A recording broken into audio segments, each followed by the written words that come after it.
Salve, galera, beleza? Quem que é isso, hein? Mais uma semana começando com o pé direito.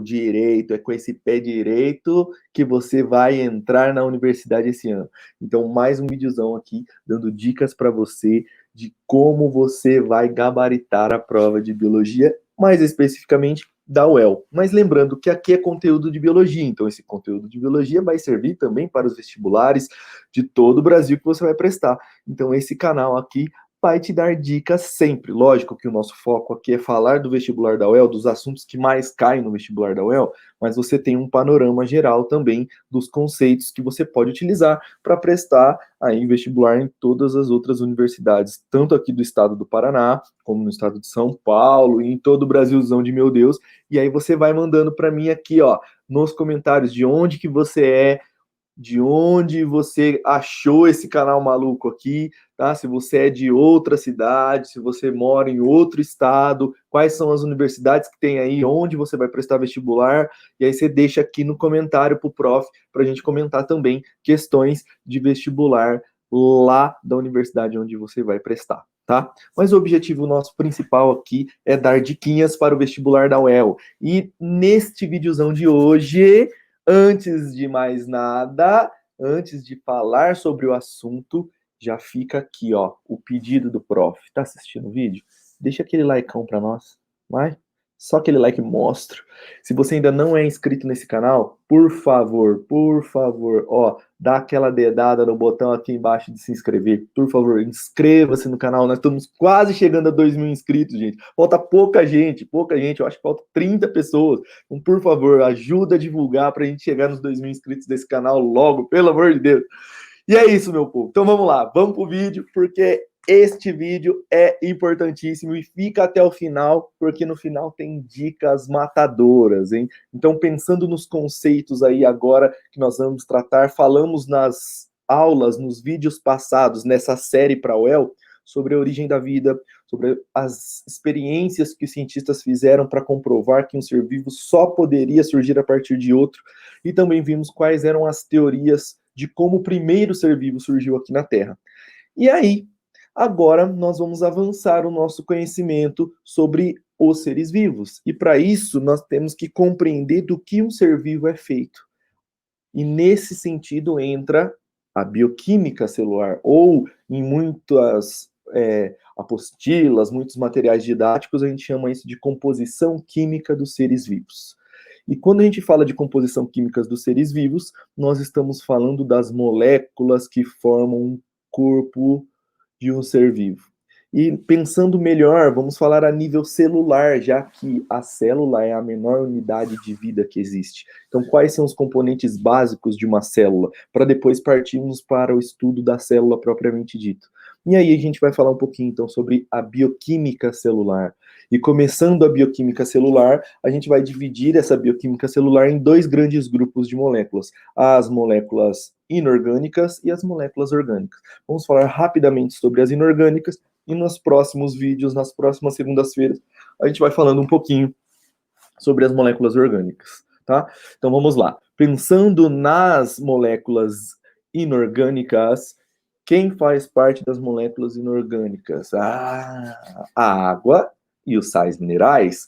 Muito bem. Então, pensando na água, o que é importante da água? Por que a água é tão importante? Por que a água ela é tão abundante nos seres vivos? Né? Mais de 50% dos seres vivos é composto de água. Pode chegar até a 70%, aí vai depender de idade, de tipo de célula, de tipo de tecido, existem algumas variações, mas não interessa. É o componente mais abundante das células, é o componente mais abundante do ser vivo, é a água.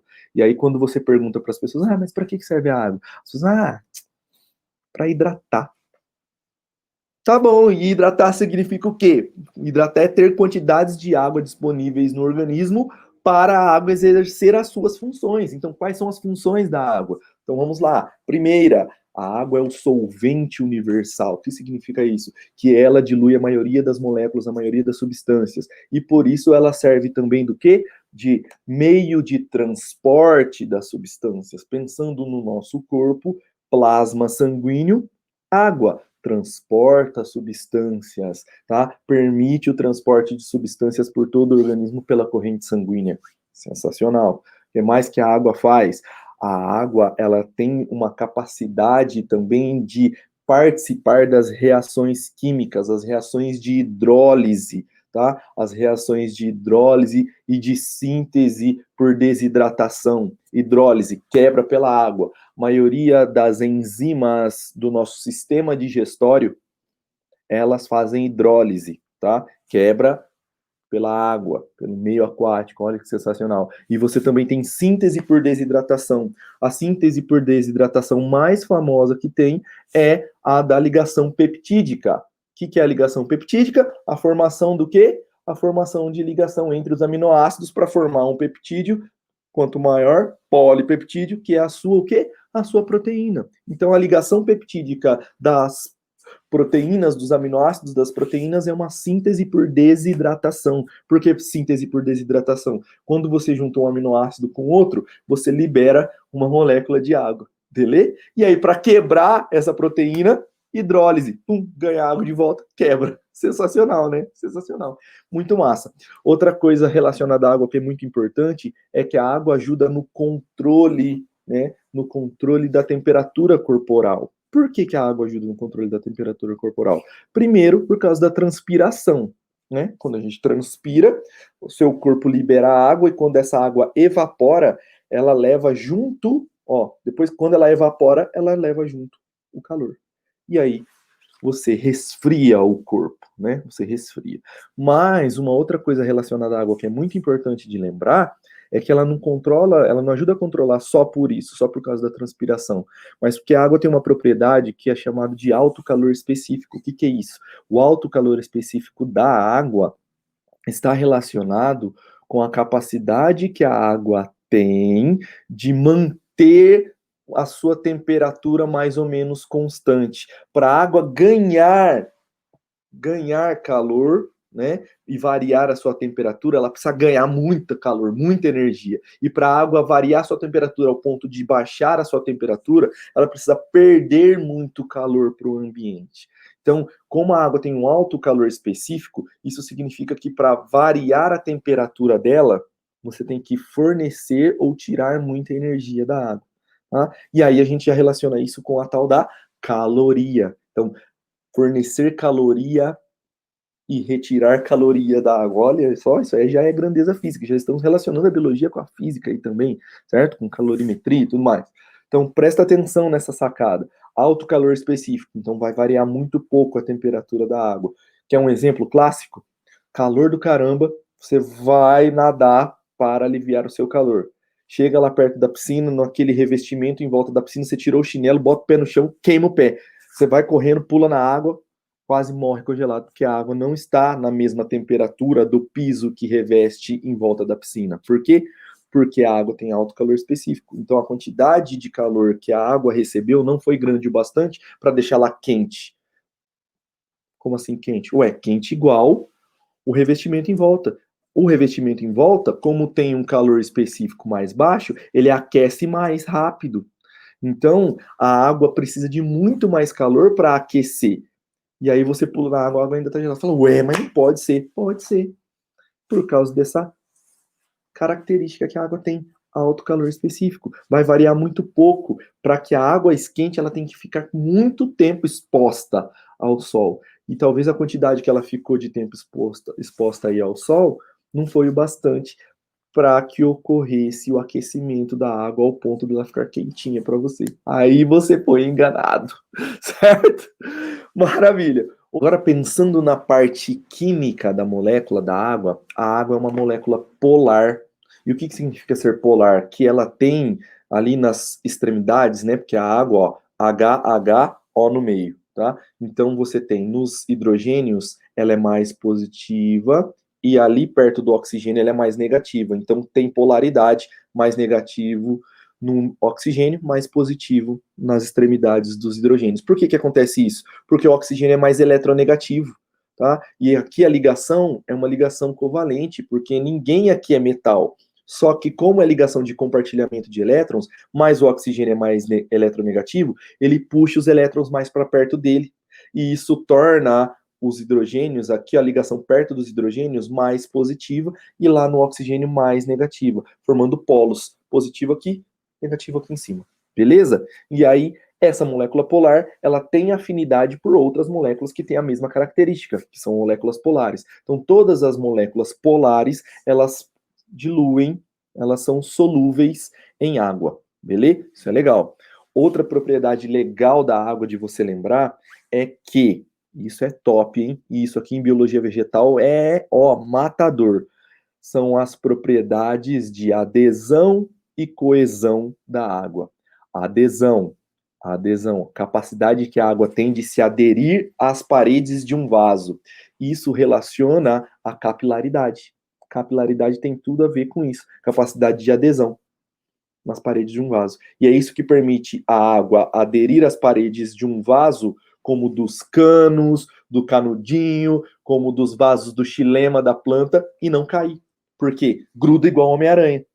E uma outra propriedade sensacional da água é a coesão.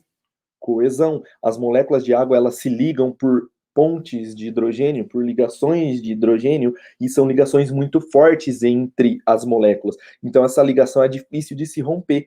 Por isso que quando você abre uma torneira, ou você olha para um rio, para um lago, para o mar, você não vê espaços, você não vê falhas, é um fio d'água.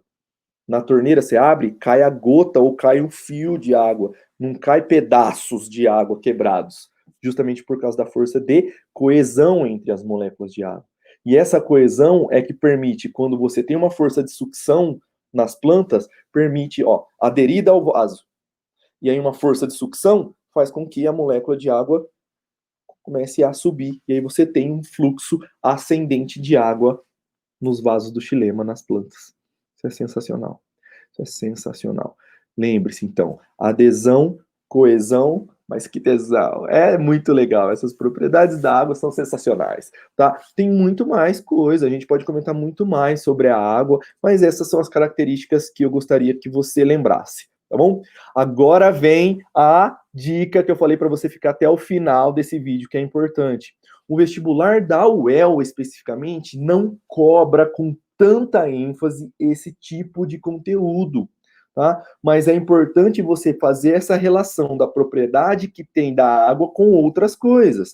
A propriedade da água lá no plasma sanguíneo de transportar nutrientes, essa propriedade de adesão e coesão que explica a ascensão de seiva, isso cai na UEL. Isso a UEL cobra, porque isso é fisiologia vegetal e a UEL adora. Então ela vai perguntar para você como que ocorre o transporte de seiva bruta na planta. Então, se você não souber a propriedade da água, que é adesão, coesão, mais que tesão, você não vai acertar. Então, por isso que é importante você ficar ligado nisso daí. Não só para a UEL, mas para outros vestibulares também. Beleza? Espero que vocês tenham curtido essas diquinhas. A semana que vem a gente volta falando agora dos sais minerais. Beleza? Beijo para vocês, não se esqueçam de deixar o likeão nesse vídeo, de compartilhar com a galera, de deixar seu comentário de onde você é, onde você vai prestar vestibular e quais são as dicas matadoras que você quer que o prof comente aqui nos vídeos. Quarta-feira, vídeo novo no canal, agora dicas para o Enem. Então, de quarta, dicas de biologia para o Enem, e de sexta-feira, o vídeo Sextou. Sextou, um vídeo relax, falando da vida, falando de outras coisas que não são conteúdos específicos de biologia para vestibular, mostrando aí que a vida, ela vai além, né? Vamos falar das coisas que a gente gosta, o prof vai mostrar aqui as coisas que eu curto pra caramba, minha motona, falar de música, as coisas que rola na vida da gente, né? Partilhar com vocês no vlogão do prof. Gabriel de sexta-feira, que é o Sextou, tá bom? Beijo, boa semana, fiquem com Deus, tamo junto. É nozes. Fui.